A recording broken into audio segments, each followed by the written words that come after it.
সৌদির আরামকো কোম্পানিতে আমরা যারা কাজ করি আমাদেরকে খানা দেয় কীভাবে দেখুন। এভাবে সিরিয়ালে প্লেট নিয়ে দাঁড়াইতে প্রথম দিকে রাইসটা দেয়, তারপরে দেখেন ওই লোকটা আর কি ডাবল চাইতেছে। ছোট ছোট দুইটাই তো, বড় একটাই হইব না। এটা খাসির পিস আর কি, খাসির বড় বড় রান দেয় আর কি। দেখছেন কত বড়, দুইটা দিছে। ওই লোকটা তারপরও লাগবো, এই দুইটা হয় না, আর আরও লাগবো, এলে কাবজাব করছিল। এই দেখুন আপনাদেরকে আমি শেয়ার করি আপনাদের সাথে যে আমাদের খানা দেওয়ার সিস্টেমটা কি কি, যা যা লাগে তা নেয়। আমি জাস্ট যা যা খামো তা এখানে নাই, সেজন্য আর এখান থেকে আর কিছু নইলাম না। পেট ভরা আমার মোটামুটি, ওখান থেকে একটু বাজা ভরা কিছু নেমো। যা যা লাগে এখানে সব ধরনের আইটেম আছে, বাংলাদেশে হয়তো সব ধরনের খানা। ঠান্ডা পানি দিল, একটা স্প্রিট ম্যান্ডে সবই দেয়, যখন যে যেটা চাইলে ওটা দেয়। আমার যেহেতু যে কোনো একটা হইলেই হয়, সেই জন্য যেটা দিছে ওটা নিয়ে হাঁটা ধরছি। এখানে বাজাপুরে অনেক কিছু, সিরিয়ালে দাঁড়িয়ে লাভ নাই, পছন্দের কিছু নাই। আপনাদেরকে জাস্ট দেখানোর জন্য ভিডিওটা করতেছি। দেখুন অনেক কিছু আছে বাজাপুরি, পুরি টুরি হইতে শুরু করে সব কিছু। এটা হলো ধনিয়া চাটনি, এটা একটু ভালো লাগে, রসুন ধনিয়া পেঁয়াজ টেস্ট দিয়ে বানায়। ফলের টলের অনেক কিছু। দেখছেন মানুষ কীভাবে সিরিয়াল দিয়ে দাঁড়িয়ে রয়েছে।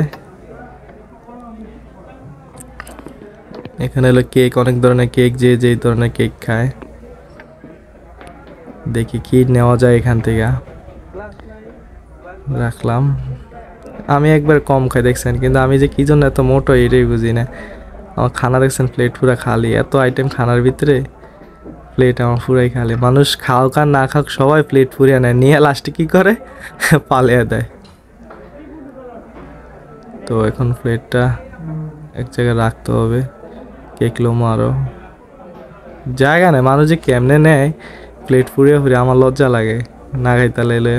আমার কেক আইটেমটা একটু ফেভারিট, এই জন্য দোনো আইটেমটাই লইলাম কেক। স্প্রিটের ইয়াটা আমরা রাখি আসছি ওখানে।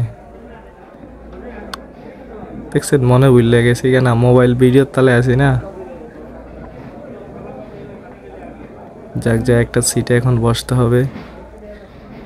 আপনাদের সাথে শেয়ার করলাম আর কি আমাদের খানা সিস্টেম। এই দেখুন যাতে খানা হয় যে প্লেটটা উঠায় কিন্তু ওই গাড়িটাত করে, যেহেতু প্লেটও হাতে মোবাইলও হাতে, ম্যানেজ করতে পারতেছি না। এই যে আমাদের বাঙালিয়ারা, এই যে এক বাঙালি সাদিক, সব নিজেরা নেই। বাঙালি মানুষ এদিকে অনেক বেশি, কিন্তু আমাদের বাঙালিদের কোনো ডাইরেক্ট ভিসা দিয়ে আনে না। আমরা এখানে সাপ্লাই রেন্টালে কাজ করি, বাঙালিদেরকে ভিসা দেয় না ওনারা। কিন্তু এই কোম্পানিতে যদি বাঙালি কাম না করে কোম্পানি বন্ধ হয়ে যাবে কইলে হয়, এত বাঙালি কোম্পানিতে। দেখুন আমার খানার দৃশ্য, এত অল্প খাই তারপরে যে কিনলে মোটা হয়ে যাবে বুঝি না। কয় আইটেম খাইলাম, কতগুলো আইটেম ছিল, 20-25 আইটেমের ভিতরে আমি 3 আইটেম লইলাম মাত্র।